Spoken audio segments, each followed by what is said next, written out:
tayong alam sa Diyos. Anong alam natin sa Diyos? Amen ba?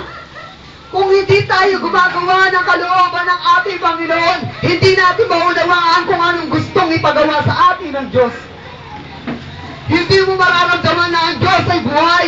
Hindi mo masasabi na siya'y buhay. Kung hindi mo naman ginagawa, ano man yung bagay na nais niyang ipagawa sa iyo. Kung ikaw'y mananalangin, dapat manalangin ka na meron din namang pagsunod. Huwag ka lang mag-antay ng kasagutan sa iyong panalangin. Ang Panginoon ay sumasagot sa iyong panalangin. Pero dapat din naman, ikaw ay tumugon sa kanyang panawagan sa iyo. Kung nais ng Panginoon na ikaw'y gumawa ng kalooban niya, dapat gawin mo kung ano ang kalooban niya. Kung nais mong makakuha ng kasagutan mula sa ating Panginoon, nais din ng Diyos na makakuha siya ng katugunan mula sa iyo. Kaya dapat lang na ikaw sumunod, dapat lang na ikaw'y gumawa, dapat lang na gawin mo kung ano yung kalooban ng ating Panginoon.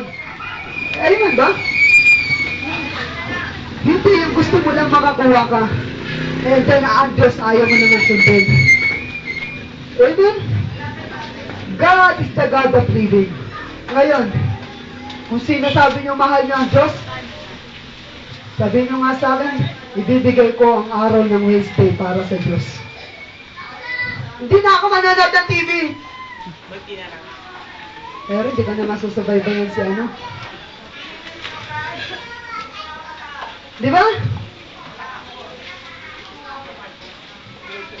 Panalangin yun eh. Sino ba ang sinasaktan mo araw-araw? Di ba? Sino ba ang sinasaktan mo? Di ba ang Diyos? Kaya alam mo may prayer meeting, hindi ka pupunta, iindianin mo. Sino? Si pastor? Hindi. Alam mo may prayer meeting, nakaupo ka lang. Wala ka namang ginagawa. Alam mo may nananalangin para ikaw ay pagpalain. Bakit hindi mo naman subukan manalangin para yung iba naman ay pagpalain? Tama ba?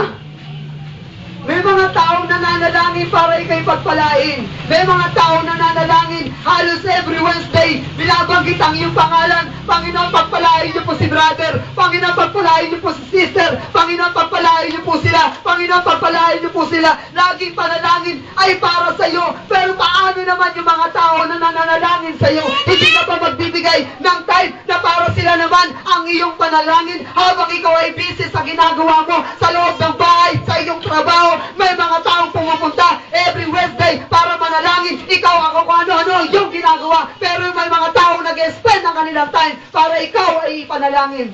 Tapos pag wala kang ginagawa, hindi mo maalala pumunta sa simbahan para manalangin.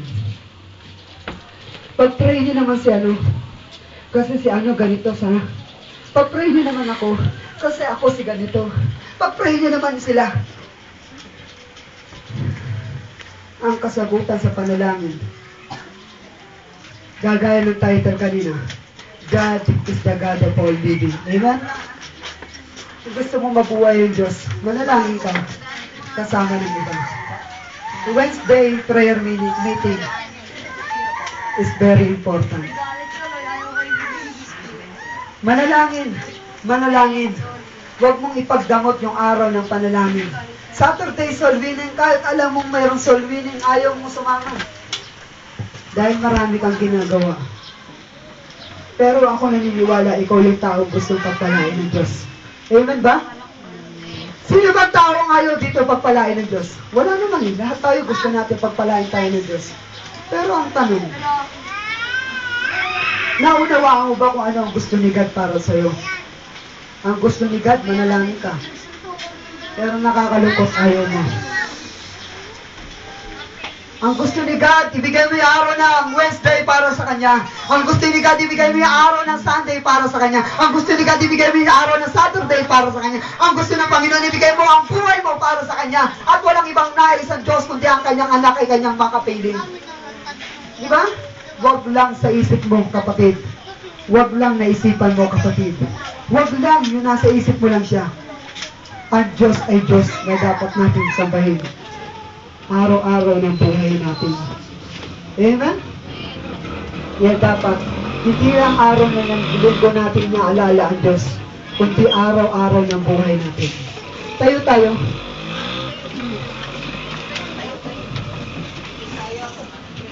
Ng mga buhay. Ang Diyos ay sumasagot sa panalangin mo kung buhay ang pananampalataya mo. Ang Diyos ay tutugon sa'yo. Ang Diyos ay gagabay sa'yo. Ang Diyos ay tutulong sa'yo. Ang Diyos ay magbibigay sa'yo. Kung ang iyong ginagawa ay nakadepende din naman kung ano ang gusto ng Diyos na gawin mo.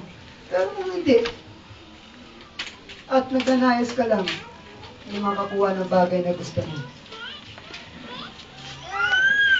Kapatid, marami na nanalangin sa'yo. Every Wednesday, pinapanalangin ka. Habang tayo nakapikit,